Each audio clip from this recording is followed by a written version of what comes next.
आप सभी लोगों का स्वागत है। नमस्ते, प्रणाम। और आप लोगों को एक कजरी गीत सुना रही हूँ, जो गीत है गांव की। देखा नहीं कि पातोहिया ला जात नहीं, केहू से डरात नहीं बा। देखा नहीं कि पातोहिया ला जात नहीं, केहू से डरात नहीं बा।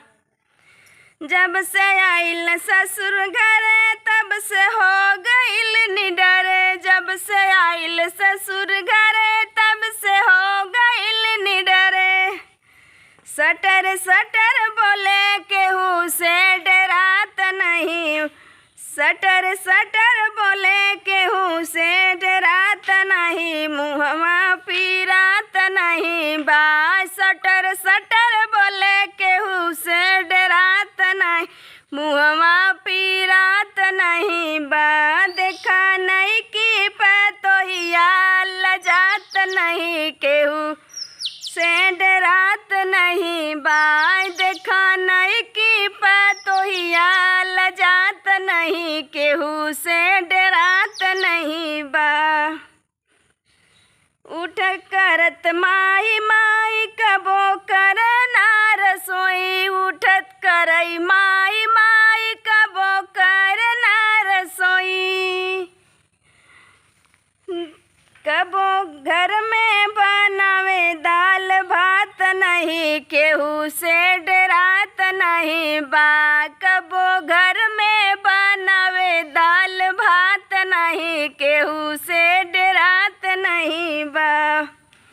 देखा नहीं कि पतोहिया लजात नहीं, केहू से डरात नहीं बा। देखा नहीं कि पतोहिया लजात नहीं, केहू से डरात नहीं बा। एकहू बाटे ना सहूर, भागल रहे दूर दूर। एकहू बाटे ना सहूर, भागल रहे दूर दूर। एकहू बाटे ना सहूर, भागल रहे दूर दूर। बतियावता बतियाओ रात नहीं, केहू से डरात नहीं बा। बतियावई तई बतियाओ रात नहीं, केहू से डरात नहीं बा। देखा नहीं कि पतोहिया लजात नहीं, केहू से डरात नहीं बा। देखा नहीं कि पतोहिया लजात नहीं, केहू से डरात नहीं बा।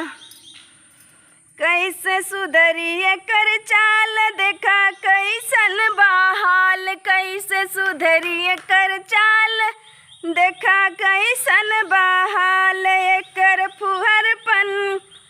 एकर फुहरपन हमका सोहात नहीं, केहू से डरात नहीं बा। देखा नहीं कि पतोहिया लजात नहीं, केहू से डरात नहीं बा। आप लोग बताइएगा कि कजरी गीत कैसे। और आज देखिए मंदिर पर वीडियो बन रही है।